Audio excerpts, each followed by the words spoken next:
Welcome to this demo class on object-oriented programming. So myself, N. Karthikeyan, Assistant Professor, Department of CSE, GCE Singipati Tanjavur.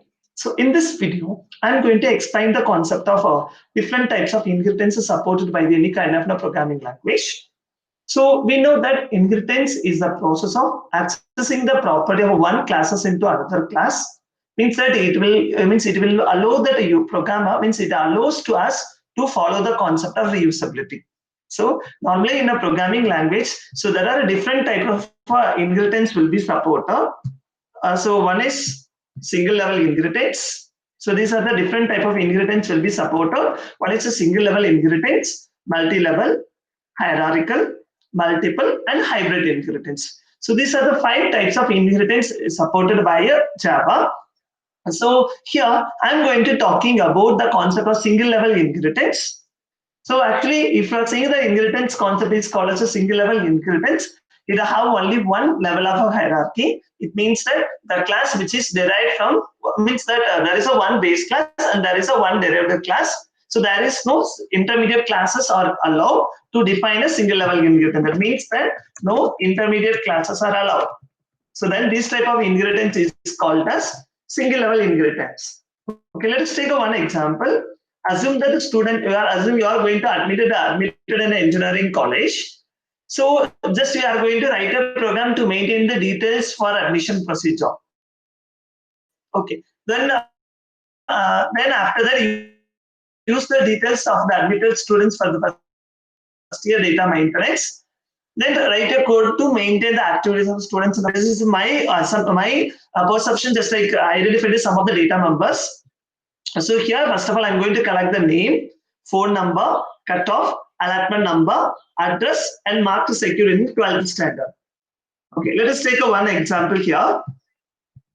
So I'm going to create a class for admission procedure. So the data members are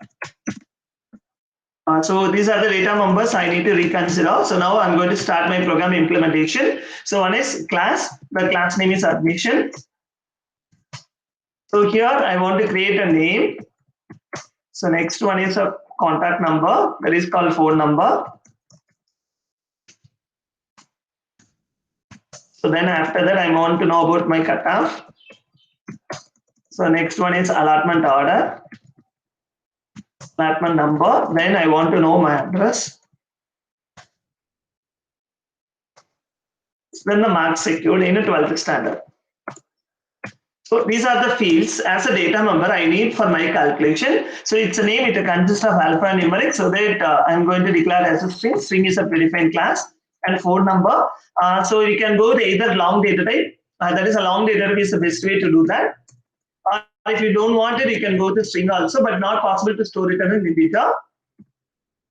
Because that for an integer it allocates only the yes, you can do it in integer here because it is allocated for 4 bytes of memory for storing. But if you are storing a 4 bytes of memory, the maximum ranges is a 10 digit, but actually the number must start with 4. But actually our phone number likes to start with the 10 digit number and start with like 7, 8, 9 and all. So that it is unable to store as an integer, so that you have to store allow long data type.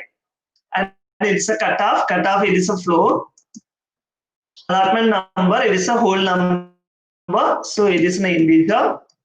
Address, it consists of alphanumeric, so that I can consider as a string. And it is a mark, is out of 200, so that I'm going to, out of 600, so I'm going to take it as an integer. Okay, so now I'm going to initialize this, but here I'm using a method to initialize the values at the time of runtime. So for that, I need to use a data input stream object. So d equal to new. So data input stream, or otherwise you can use a scanner. Scanner classes also you can use it. So now I'm going to read it so that so enter the name of the student. First I'm going to collect what is the student name. So we know that whatever the input we received, everything has an integer format, sorry, in a string format only in Java, but here it is a string. So that just I'm going to read it. So readline is a method to read the value from the keyboard. So then next one is I'm going to read my contact number. the contact number. So it is a string integer. Actually, it is a long data type. So contact number is a phone number. But it is a long, so that we need a conversion to convert string into long, because in Java every data type will be, means every input will be treated as a string. Then next one is I need to read a cutoff mark. The cutoff mark. A mark, it is a float. So my variable name is cutoff. So that I need a conversion float dot parse float. So read an input. So the next thing is I need to know about what is my allotment number. So allotment number. So allotment number is an integer category. So allotment number. So here integer is a predefined class. So dot parse int. So this is the method is defined in integer class. And followed by enter that address. Address is a string, so there is no need for any conversion.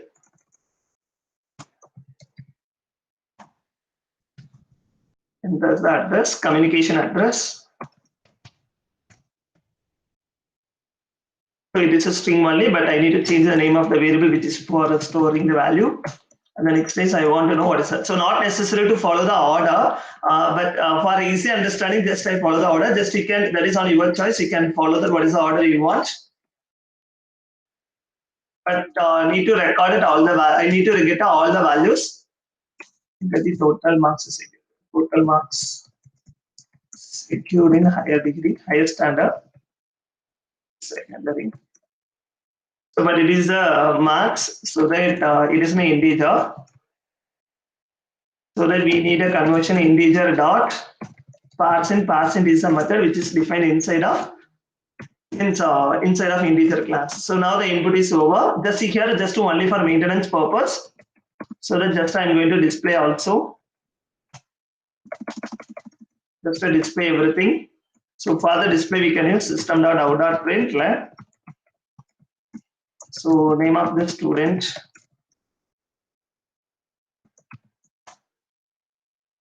So the name, so the variable name is name.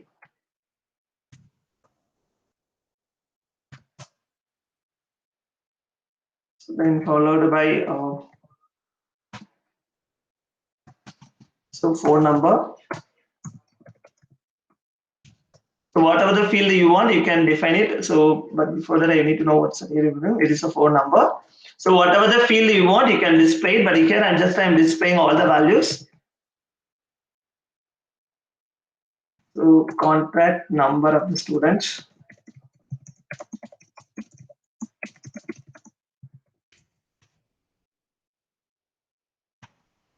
Contact number. Then I'm going to say the allotment number. So here not necessary to follow the order, just you can follow in any order. So allotment order.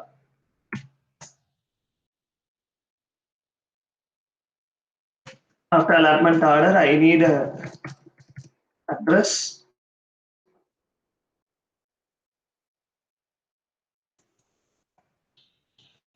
Address for communication. So then followed by the marks secure, cutoff mark.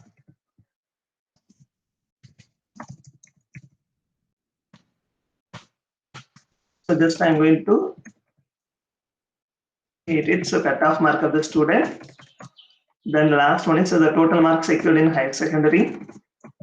So total marks secured in higher secondary.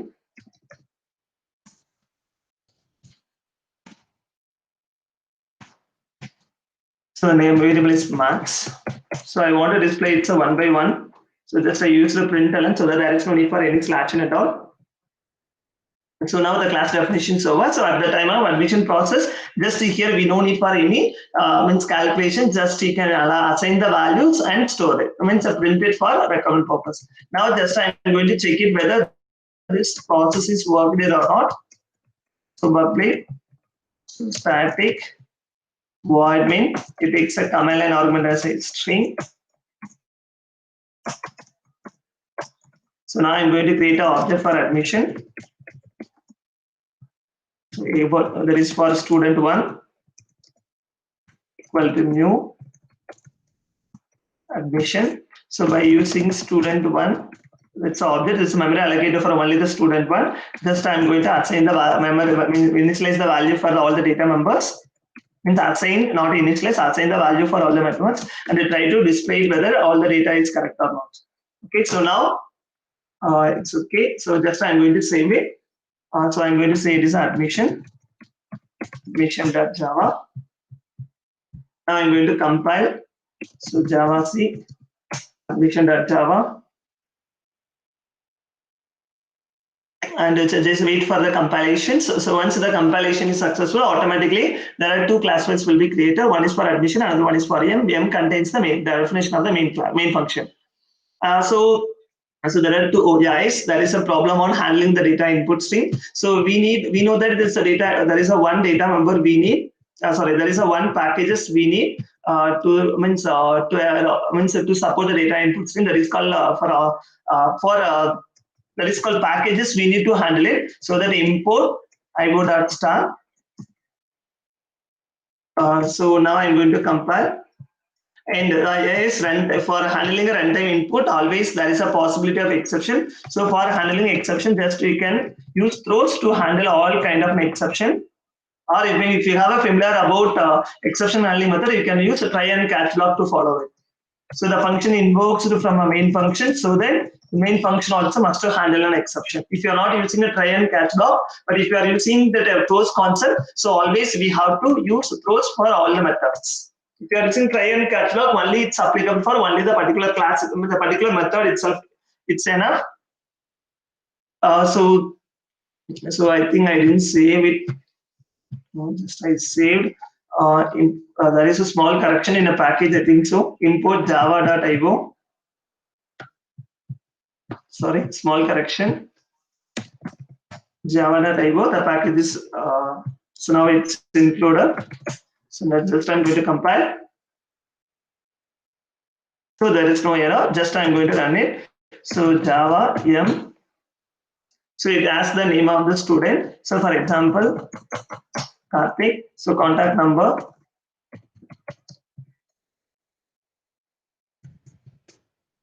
So contact number, cutoff mark. For example, for 200, I'm going to enter as. So then allotment number.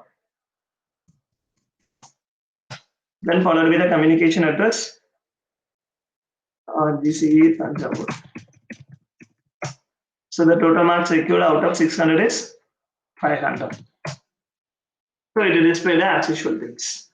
So this is the way, even if you want, you can go to proper alignment and all. So here just I display. So this is the way we need to handle, means just the details of the admission process is maintained. Okay, so now come back to that means the remaining question, means that the remaining part of your question. So use the details of the admitted students.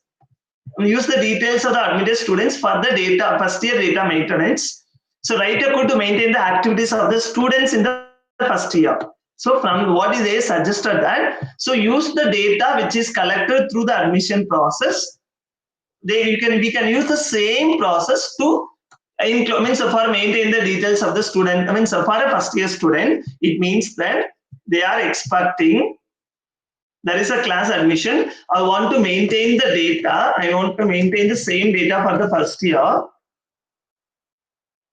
But I want to use some of the information which is collected during the admission process. So extends admission. So whatever the data we want, we can use it. Along with that, we need some more information in derivative class. Here we need the register number of the students we need. So long it's a register number we are creator. And we are going to assign a roll number also. So I'm going to assign some roll number. So these are some additional fields we need. So just I'm going to call the method, so that just I'm going to assign a value for these two.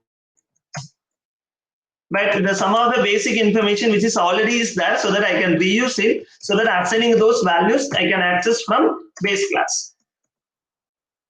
So for that I need another some more information also I need. So that is called data input stream. So equal to new. So data input stream is a predefined class which is defined under IO package.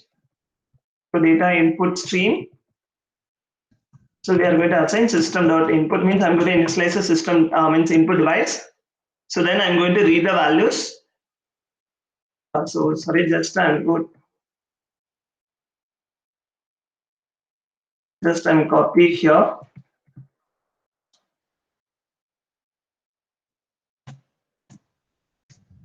Data input stream. System is a predefined class. System.in is a predefined object.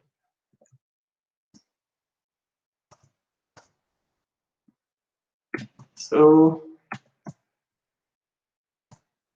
okay, instance it is a static. It's a static variable. So we know that automatically the roll number will be greater, means the roll number will be increased by 1.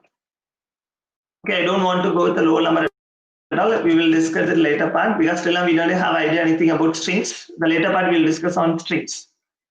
So now I'm going to write another one more function that is called void, then show. So just I'm going to display all the basic details of the students. Means the basic display, so that it will display on display method. Just I call the display method. So we know that if you are using the constant inheritance, just simply we can reuse it. So along with that, we need to display another additional information, that is not a roll number, register number. So that is a variable name issue. So that's the reg. So system.out.println. So register number equal to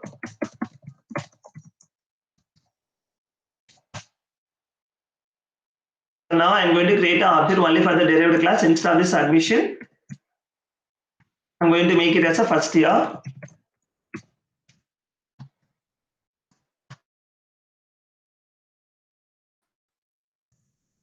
So we know that if you are using the constant of inheritance, we can able to use the property of your both and base class and derived class. But actually the input method is invoked here itself in derived class itself. So that just we can call the derived class method itself. So automatically it initialize it. So that's on your choices. So just I'm going to compile.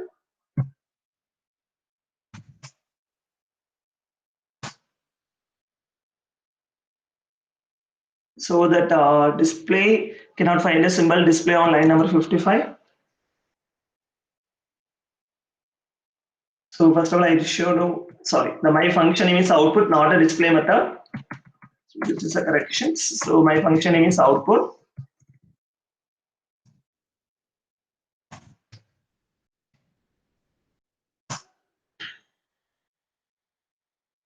Guys, this is also means the function invoked from here, so that it is also must to handle exceptions. Those exception.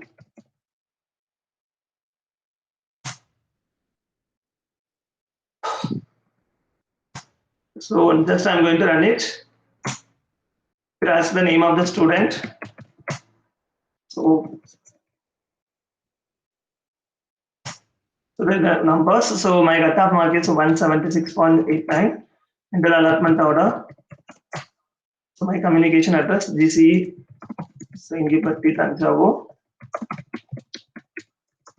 613402. So the total mark is so out of 600, my mark is 560.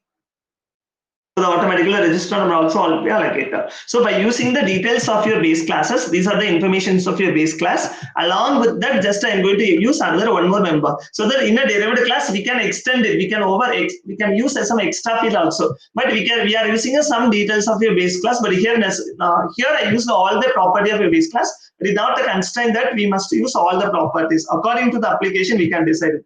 So So from this, we can easily draw the inheritance hierarchy to admission. So this is for a base class, and here also created first year is the name of the class. So just I'm going to use it. So this is the hierarchy used. So that only one level of hierarchy we use. So that this is the example for single level inheritance. So I'll repeat once again. So just I'm going to draw the inheritance hierarchy according to this property. So inheritance hierarchy, just I'm going to define it. So there are two classes we have. One is admission and the first year. The class admission, the first year, which is derived from. So see here the class definition. So here see the class. So here we don't have any inheritance concept. Here only we have a class name. We don't have any keyword is extend. So that it is that's a base class. So here we have the keyword. So the class name is a first year, which is extends from admission. So that here the base class name is, that is called subclass name is admission, sorry, first year, and super class name is admission. That means that we are going to extend that admission classes to the first year. Means the property that the admission class will be used in first year. So here and then after that we don't have any inheritance concept. So that just we have a one class for just for main single entry point. So here we have only one entry point we have, so that we have so that we call as single level inheritance, because we have only one level of hierarchy. So one base class and one derived class. So here there is no intermediate classes there. So that this is one of the example for single level inheritance. So one base class and one derived class without any intermediate class there, then we call as single level inheritance. If you are saying it is a multi-level inheritance, means that the more means intermediate class, more than one means one or more intermediate classes are allowed, then it is called as multi-level inheritance. Thank you.